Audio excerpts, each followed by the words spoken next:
Hello friends, welcome to Sissygram channel on YouTube. As the storm raged outside, Alex's thoughts raced with the same intensity as the windshield wipers, battling the downpour. He couldn't help but question the decision as doubt clouded his mind. Is this really a good idea? He murmured aloud, his voice barely rising over the sound of the wiper's rhythmic swish. His grip on the steering wheel tightened as he felt the cold, damp air seep through his jacket's collar. His mother's voice crackled through the phone speaker, cutting into his thoughts. Alex, go to Maya's, she owes me one. He knew little about Maya, save for the occasional bits his mother mentioned. He had never met her, but her persistence left no room for argument. A part of him was curious, a small spark of interest flickering in the midst of his growing unease. "All right, Mom," he muttered, a gust of wind outside matching the tension in his gut. The journey to Maya's seemed to stretch endlessly, with the rain and darkness transforming familiar roads into foreign territory.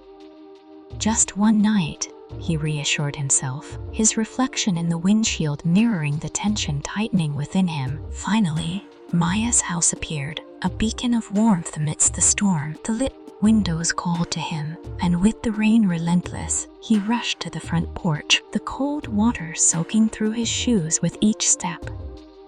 His heart raced in sync with the rhythm of the raindrops as he knocked on the door, the sound nearly drowned out by the thunder rumbling above. The door creaked open, and there she was, tall and striking, her silhouette framed by the light from within. Her dark hair cascaded over her shoulders, contrasting sharply against her pale skin. She wore a fitted dress that accentuated her curves, drawing his eyes to her. Almost involuntarily, the heat of intimidation washed over him, only to be softened by her welcoming smile.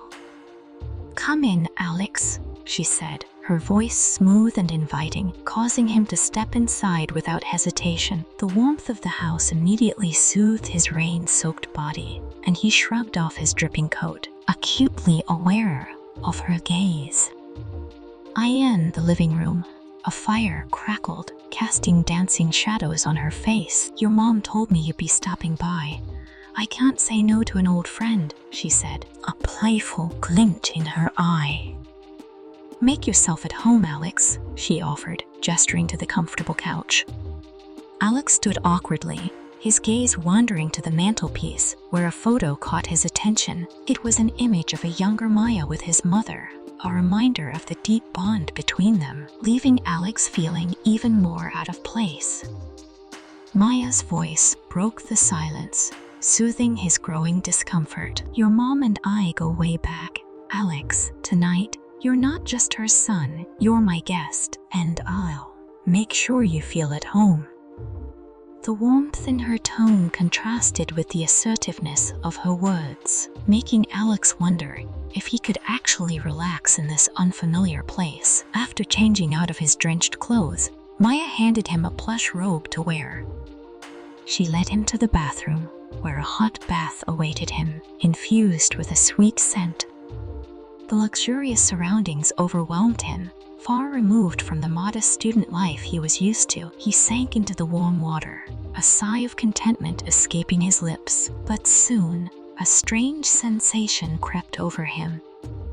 Looking down, he saw the hair on his body loosening and floating in the water. Alarmed, he quickly exited the bath, only to find more hair shedding, the lotion-infused water clinging to his skin.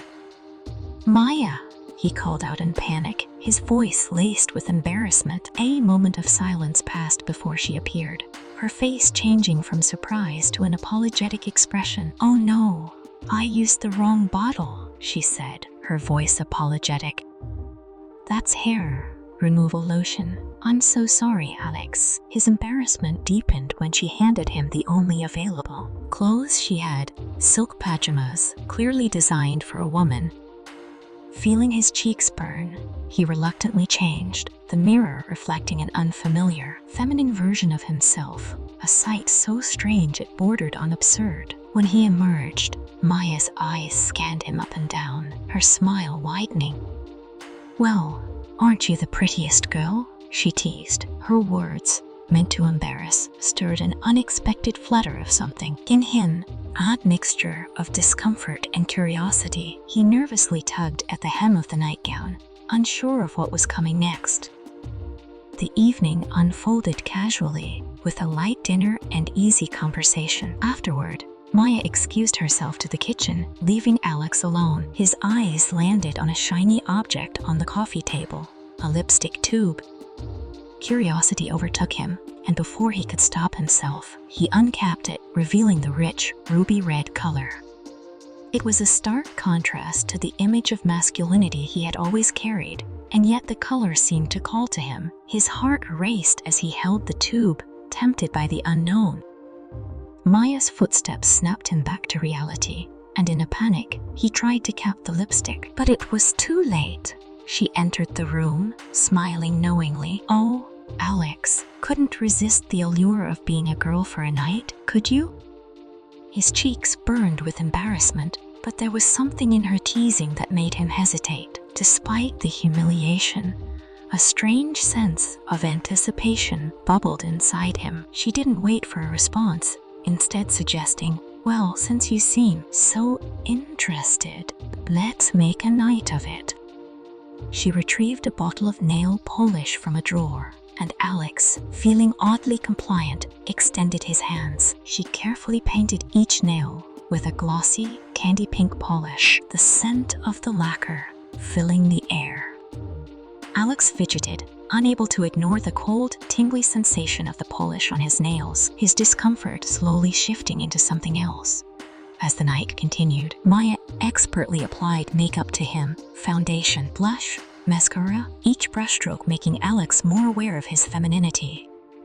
"Lie back, dear," she instructed, gently plucking his eyebrows into a more delicate shape. When she finished, she held up a mirror, allowing him to see the transformation. Despite the humiliation, Alex couldn't deny how different he looked.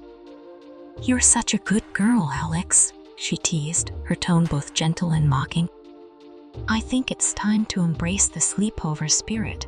You never know, you might enjoy it." The strange mixture of dread and curiosity filled him. Maya then returned with a long brown wig, almost identical to his natural hair. She placed it on his head, arranging it perfectly around his shoulders. Alex sat still, the weight of the wig on his head both foreign and oddly comforting. Maya sat back, surveying her work with satisfaction. "I can't deny it. You really are your mother's son," she mused, her eyes gleaming with amusement. "You look just like her when we first met." Alex glanced at his reflection again, the woman staring back at him almost unrecognizable. He was a surreal image of his mother, captured from a time before he existed, and he couldn't help but feel a strange mix of emotions. His identity felt blurred, and he was left questioning what this meant about him. As the evening wore on, Alex found himself lost in a whirlwind of emotions. His mind swirled between discomfort, confusion, and a subtle excitement he didn't understand. By the time the movie ended and the credits rolled, he was still unsure what it all meant. In the morning, Maya's cheerful presence greeted him, but it was a delicate, lace garment that caught his attention, a souvenir from the night before. "Don't worry, you can decide what to do with it," she said, her words lingering in his mind. The soft pink panties seemed like a reminder of the strange night he had just experienced. Without much thought, he decided to wear them under his regular clothes, feeling a quiet thrill in the secrecy of it. As he drove home, the clear blue sky above felt symbolic, contrast to the stormy night before. He couldn't help but wonder about the strange experience, pondering what it meant and what he had learned about himself.